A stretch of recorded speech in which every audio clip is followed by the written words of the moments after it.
What's China's play in the trade war? Xi Jinping has to do a lot of scratching. That much I know.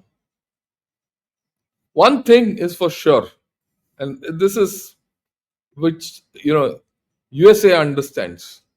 Sorry, this is something which China understands well, and this has come from a Chinese who says you can't avoid the US market. In the end, it's the world's biggest spender. There is no other alternative.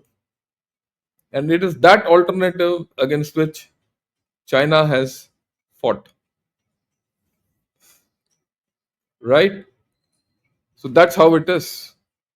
There's no other alternative as far as they're concerned. And then I think somewhere China has made a mistake. They said, never interrupt your enemy when he's making a mistake. Trump had put tariffs on everyone. The whole world was against him. But they didn't retaliate. It was only China which retaliated. So he retaliated back. It became a spiral. Two walls stood up.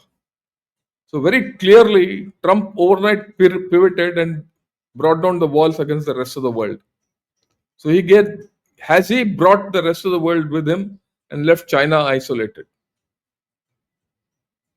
If China had kept quiet with everyone and let the rest of the world speak against him, maybe the tariff would have been at the 20-30% and the dialogue would have got back underway. But if you see the Chinese psyche ever since Trump became the president, he's going to put tariffs, we're going to retaliate. We are prepared. That's the chatter which has been going on in their media. What can he do? We know how to handle Trump. So the moment that fellow put, these guys put, because by the time the first set of tariffs came on Liberation Day, China had primed itself mentally that they'll retaliate. No one else retaliated, they retaliated, they were the only one out. So this aggression has not worked. They've painted themselves into a corner. Let's be very clear. In fact, that's what I've said. China has been sucked into reacting. And then there's this popular view, and we must examine this, that the Chinese political system will give it the edge when fighting with Trump. Why?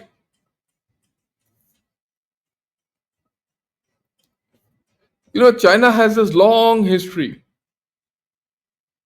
It's a single party state with leaders who have pursued their policies with single minded effort, irrespective of whether it did, turned into a catastrophe for the nation, whether it was human or economic. I mean, that's known. It is not something new. We have this Mao's legacy of great leap forward and the famine, in which 35 to 40 million people just died. And Mao didn't stop. That was the time he invaded India. And soon after that, he started the Cultural Revolution. So the Chinese people are conditioned to take misery. And then what about Deng's legacy during Tiananmen? At the height of things, he said, kill people, because communism must prevail. Though the official figure is about 1,000 odd people died in Tiananmen Square, the unofficial is 35 to 40,000 were killed all over the country to regain control. And then China kept quiet. Then what about Xi's legacy during COVID? He shut the whole country down. He didn't give them good vaccines. He ruined the economy. If today China is in this state, it is thanks to Xi Jinping. But yet you don't see that spark within these Chinese. They're like subdued cows. और भेड़ बकरी की चाल, भाई करते रहो काम भेड़ बकरी की तरह, सोचो मत. There's no voice. They're prepared to give up their voice. So this kind of people will take punishment. उसको क्या है, वैसे भी वो गरीब है. And now these Xi Jinping has said we will resolutely fight back and stand our ground to the end. Already he's raised nationalism up. And they'll stand. The Chinese are, I think, psychologically conditioned not to use their brain beyond a point. That's a problem. And then there's, I always say, in China, there is this rich country and poor people syndrome. This is something I got today. I mean, it was surprising, and that's why I put the figure. 600 million Chinese take home less than $140 a month.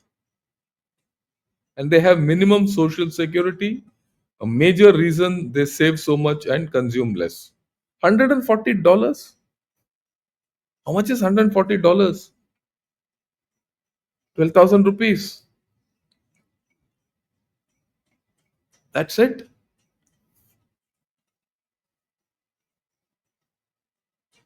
You talk of 600 million Chinese out of 1.4 billion.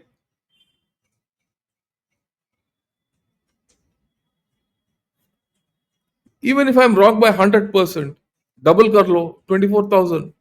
यार 24,000 क्या होता है इस जमाने में?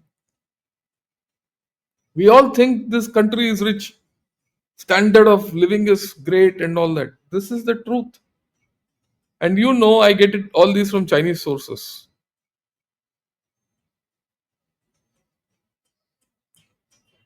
There's some painting going on in my house. I asked that chap painter casually, yeah, how much do you get? He says, sir, every day I get 1,500 rupees. I work for about anything between 25 to 26 days in a month. A painter here gets more than what he gets in China. I mean, this is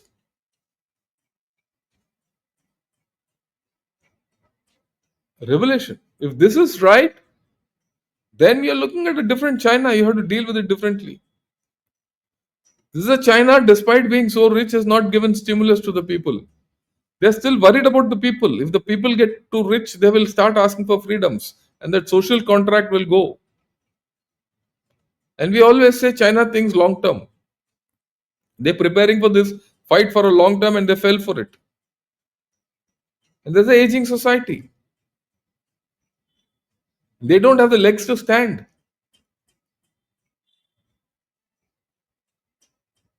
Well, will there be a case where Xi Jinping will have to bow to the people in near future as he did during COVID?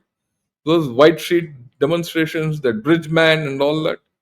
Immediately one day he took the COVID away completely.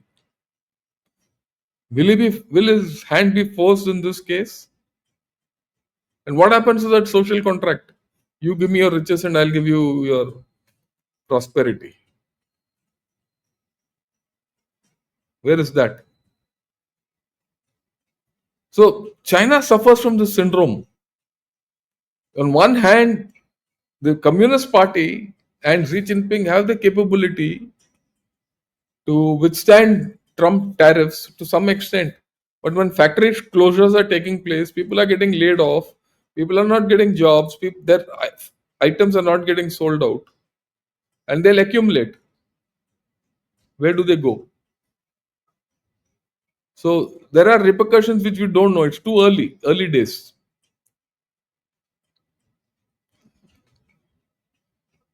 Now this is a analysis by American, naturally, Chamat Palapitya. Just listen to it and we'll talk of it after this. It's very interesting again. What I want to say is I think that we underestimate the difficulty, as you said, that China is in. So I'll just give you a couple stats. Together, America and China represent almost half of world GDP. But underneath the covers, what we keep forgetting time and again is America is the market that matters. China has an aging population, They have a very difficult case for foreign investment. In fact, foreign investment in China has fallen off of a cliff. They have very murky rules on IP, and they have a very difficult economic forecast if they shrink. And so when you look at the China case, they're in a worse position than we are, which is why they have to sort of come to the negotiating table now and figure out some reasonable thing. And I think this is what President Trump was alluding to when he said they want to come to the table and they don't quite know how. So he's spoken of a few issues where China is weak. And we all know it's weak. There's nothing new. And this is being factored in. Right? Okay. Now, this is again a very interesting thing, graph. If you look at it, this red line is the price of their goods, the price line or the price index, whatever it is. And this is the export volumes. The export volumes have been going up and the prices have been reducing.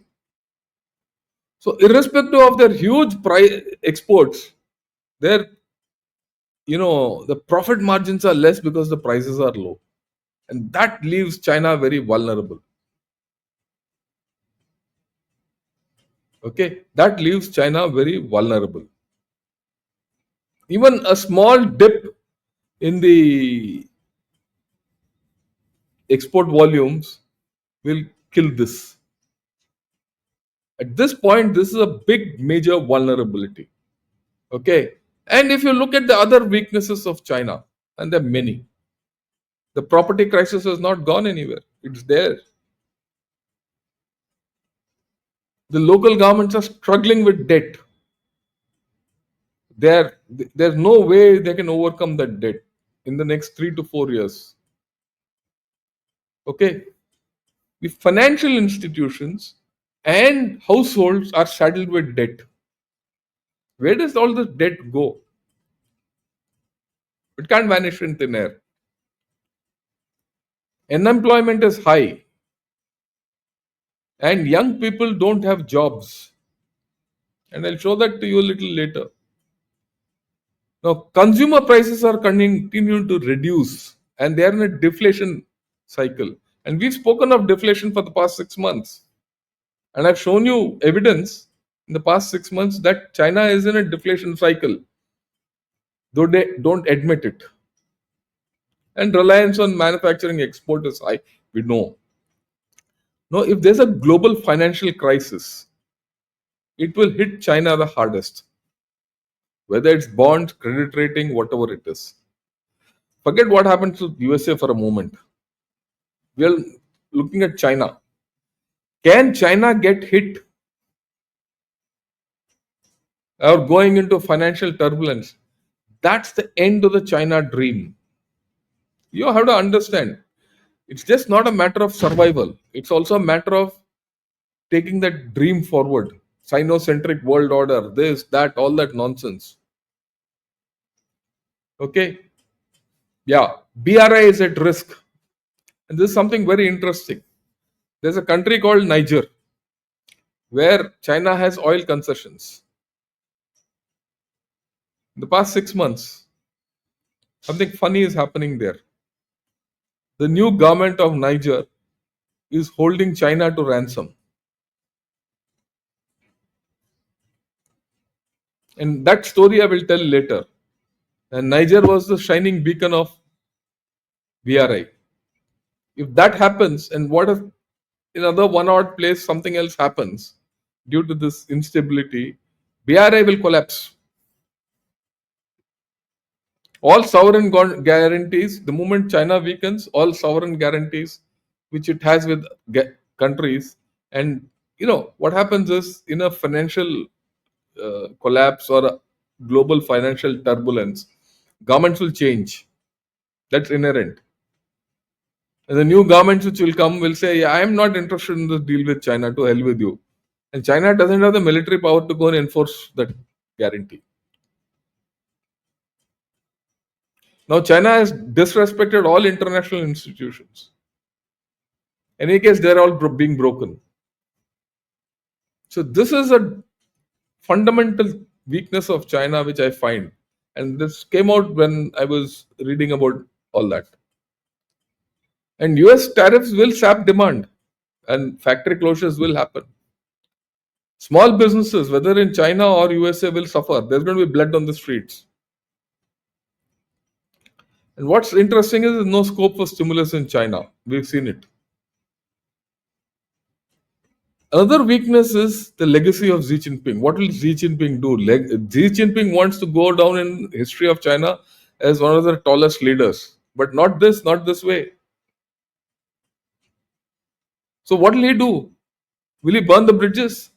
If he burns the bridges, he will not get what Mao got. He will not get the stature of Deng Xiaoping. So Xi Jinping can't play hardball with whatever cards he has. In any case, his cards are weak. He can't play hardball.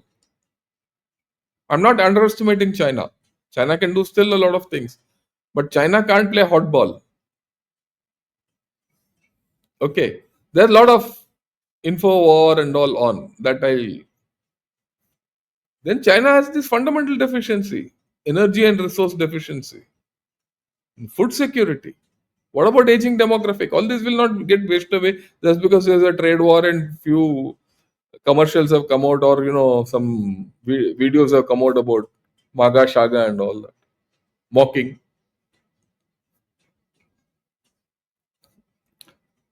China can turn towards EU, but there are limits to EU and China relationship. Okay, now what are the limits? People say, oh, EU can turn towards China or China will go to EU, but there are problems in this. China has not been very flexible with EU. Plus, China's attitude towards Russia or its support to Russia has already pissed off EU. And then what about the effect of dumping? EU is struggling to revive its own industry. It's not able to do. If it accepts Chinese dumping, end of story of EU's industrialization or economies. That's what I've written. Correlation between rising Chinese imports and declining European production. And 25% of jobs in EU are manufacturing. And if China dumps, that goes down, EU is finished. So why will EU help China? And then EU is already grappling with rising energy costs. Why will it help China out at all? Energy it has to get from USA. So there are issues beyond what we see. Okay, what about Asia, China? Because everyone says, Xi Jinping, I'll show you those things later. I'm going to the neighboring countries and do all that. Fine. Let's take all countries in China. I mean, in Asia. Japan, South Korea, Philippines, and Australia are US allies. They will not cooperate with China to go against USA. And there is no guarantee that China will give to any one of these fellows that you trade with me, I'll not invade you. वो तो वैसे ही डर है, वो भी militarise कर रहे हैं, right? Okay, what about Cambodia, Laos? These are Chinese surrogates, they'll be big, but what about the capacities? Their capacities is only that much. What about Vietnam? Vietnam has dual equations. It has equation with USA, it has equation with China. And USA is now twisting Vietnam's tail. The transshipment through Vietnam will be killed. That I'm very clear by USA. Thailand, Malaysia, Indonesia, Brunei. All these four countries have trade relations with China and security equations with USA. Why security equations with USA? They are scared that they'll be gobbled up in the South China Sea. They all have problems with China and South China Sea. So will they go close to China? In any case, like I said, you very clearly heard what the Chinese strategy, US strategy is. Myanmar is a completely black box. They've had an earthquake. From what I heard, that CMEC has been hit. As it is, there are scams on the border, which are mostly detrimental to China. Okay. So, and Myanmar won't buy anything from China in a hurry. And China has not entered Myanmar beyond a point. The interesting thing is North Korea, which is drifting away. And understand, except probably Japan in this area and South Korea, the rest are all small economies. They can't take the slack of Chinese goods. India has already said virtually, sorry, we will not take it. Okay. What about Russia? Can it turn to Russia? But Russia is a limited economy. It's a wartime economy. He can't consume Chinese overproduction. Then Russia will say, with the way you are, how will you stand up to you? You can't stand. You have to find your own way to stand up to USA. Don't come near me because I'm trying to end my war.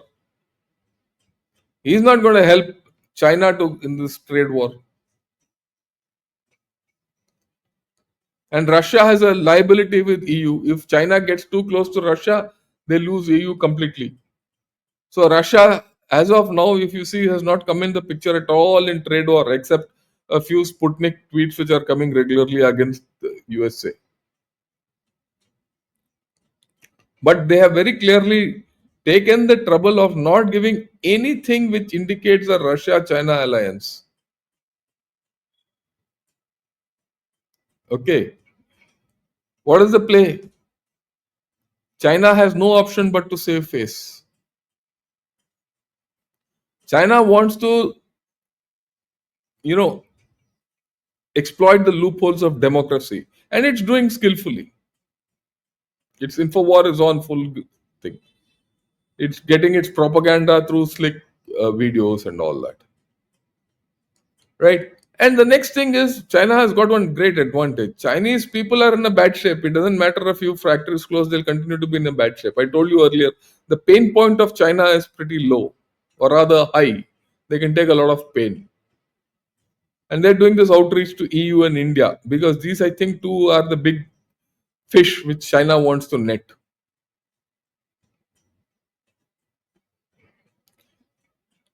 So Xi Jinping has moved swiftly to markets to stabilize them because he's had to stabilize his own markets. So they are, the yuan is trading, last when I heard, is about 7.42. 7.2 was the magic figure, red line. That's crossed the red line. So it's not very hunky dory. And there's also news that the shares are being propped up by buying. Okay. The companies are buying their own shares. So that's artificial. Now China says this attack by USA is a attack on the multipolar system and trading system and all that. You can keep saying what you want, but the deglobalized world will kill China. Let's be very clear. The long-term implications of a deglobalized world. If had great advantage of the WTO and globalization and all that. If that gets deglobalized even by 10%, China has sunk. Then the ripple effect, downward ripple effect is huge. Okay? China's other partners can't take up the slack. Xi Jinping can go where he wants. Right. Okay. They're trying to go to RCEP. RCEP is almost out of the equation at this point of time. It's not really functional also. Then they've resorted to Mao and his brand of, you know, videos and his brand of propaganda, and they've gone back to Mao to prop up their whole story that we will fight to the end and all that. It's a very interesting, small video which they've put out. And then, of course, they've come out with these things like make America strong again, yeah, war, all that. The Americans also retaliated. So this info war is also going on. But I think the Chinese have flooded with info war. So I don't know whether it is you know going to work. At some level, it's not going to work. And I also see at this point of time, there are a lot of guys who are bought from China who are going against what I'm saying. This is all part of public opinion, information forming, and all that nonsense. They all one chap has said, "Who is this fellow?" Look at this fellow.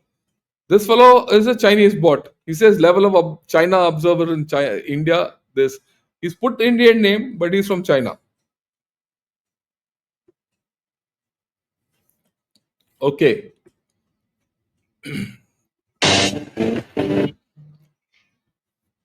Now the next thing is this whole story could not have come at a worse time for China than this. And China was in dumps. We've been discussing it, right? The factories in China are now, there's a lot of investment in production. Lot of investment in production. Where is it going to go? That is the only leg on which China was standing. Its property had gone, investment had gone, everything, infrastructure had gone, everything had gone. Right? So, this is if this goes, what happens to China? And then one of their economists says, look, China today is at the risk of getting its overseas assets taken up. If this exceeds, like what has happened to Russian assets, they were frozen. What happens if Chinese assets are frozen by USA? You put money, you think you're going to take it out and sell it into the market. He freezes, what happens? He freezes for the next 6 months. Then you're left without any money to handle. He'll say for the next 6 months, no sale of bonds. I mean, these things are yet to be played out. China is at risk. So when people say China can offload their bonds into the market, it might not be feasible. And now they are worried about it. They are looking at fixing consumption. Consumption is, I've always said, is the weakest point of China. Okay, it's not simple. Why it's not simple? In March, the consumer prices fell and more deflation. On one side, the trade war is going up. On the other side, consumption is going down. It will go down further. If it goes down further because jobs are off. See, in this kind of uncertainty, who will go and buy a fridge? I won't. Okay. If I don't have a job and I don't know if my factory is going to close or not, why should I invest into something which I don't need? So there's a problem for China, the people of China. If that doesn't happen, their production won't revive. If that trade and thing goes down, and if their household don't spend, then you're looking at some bleak future for China. So how long can China withstand this? Again, it gets linked to the legacy. And China has not been able to convince its people to consume. If you see these articles which are coming out, all these are coming out at the same time at which this trade war is happening in the past 15 days. The internal health of China is weak. I mean, we have to understand that. And then there's this Canton Fair. In the past 3-4 years, this Canton Fair has not attracted great people. It's still in the same stage. Now this is going to be even worse. And China's fear is, will the goods become too cheap? Will they be forced to sell it as distress sale rather than holding on? They have been. What about the normal people? These are the questions which are coming up in the past 1 week, which have come up in China. This is not my imagination. Where do they invest? Where do they keep their savings? Gold? Property, they can't keep. Stocks, they don't know whether to keep. Will they buy bonds?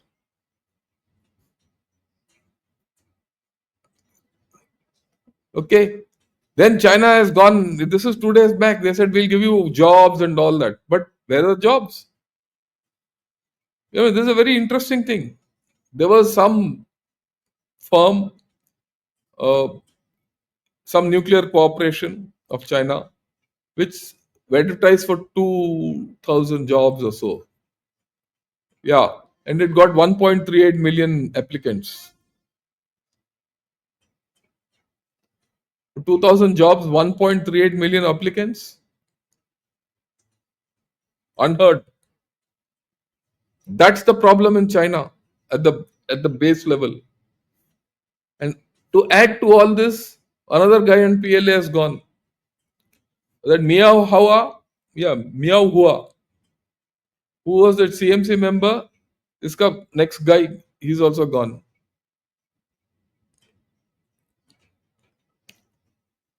Part of that department. So the CMC itself is unstable. And the more they're investigating corruption, the more chaps are coming out. Is this corruption? I don't think it's a corruption anymore. It is more of uh, political instability. So while everything is happening outside, Xi Jinping has problems inside politically. There is a very clear thing. All these communists will get together and weather the storm. That will be their, you know, hope. But will they be able to do it completely? Don't know. Then, of course, this thing came out 2 days back, day before yesterday. Chinese sellers are ditching stock, their surpluses.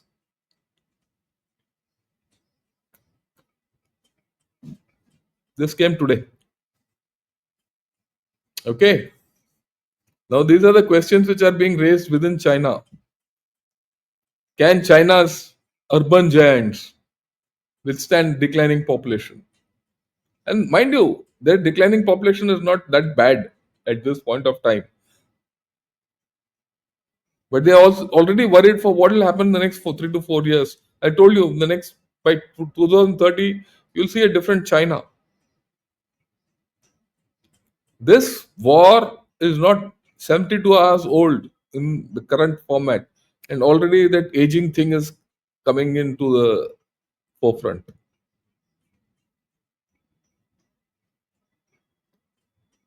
In this article, if you read, he says, look, people are shrinking in cities. Cities have empty apartments. People are going in for cheaper stuff. There is a fundamental weakness in China. It's one thing to say China will stand up to USA and all, but there is a fundamental weakness. We have to understand that. It's this, the pinch of China's population. That's what he talks of. He says talks of abandoned buildings, shrinking workforce, smaller consumer market, fiscal revenues which have gone smaller for local government. पैसा नहीं है भाई अंदर कुछ भी बोल लो rich state poor people and then of course they're continuing with their missile fissile and all this nonsense and last but not the least FDA has fallen off the cliff in China. People are shutting shops. This is a Microsoft AI lab in Shanghai, which they've just closed. So if you see all these things, you'll realize that while Trump has initiated something, okay, I think a lot of things he probably didn't want to initiate the way he initiated. It's a theory of unintended consequences, which is playing with Trump. But he's taken the initiative, and he's got the initiative because no one knows what he's going to do next. So the cards are with him. China can only at this point of time give out these videos and keep back. They've not been able to do anything except retaliatory, what shall I say, videos and info war and all that. A lot of propaganda, a lot of hyping the nationalism and all that. How long will that go? We don't know. There's a bigger question before I finish off and take questions. While Trump has done all what he has done, will he get industrialization back? That plan I don't see. I don't see a plan by any one of Trump's cabinet to say this is the way we're going to industrialize and this is the way we're going to do things. It's easy to get into a trade war, difficult to get out of it. I mean, it's easy to get into any war, but it's very difficult to get out of a trade war or that matter any war. The exit strategy, I feel, is always the most important thing as far as conflict is concerned. And that is something they don't have. Both. And now it's more of a matter of, prestige for both. They'll not back down. Matter of face. So let's see. Right? And as we go along, we'll unfold more layers of this whole story because it's going to affect us. It's going to affect India and it's going to affect the choices we make here. Okay. Okay.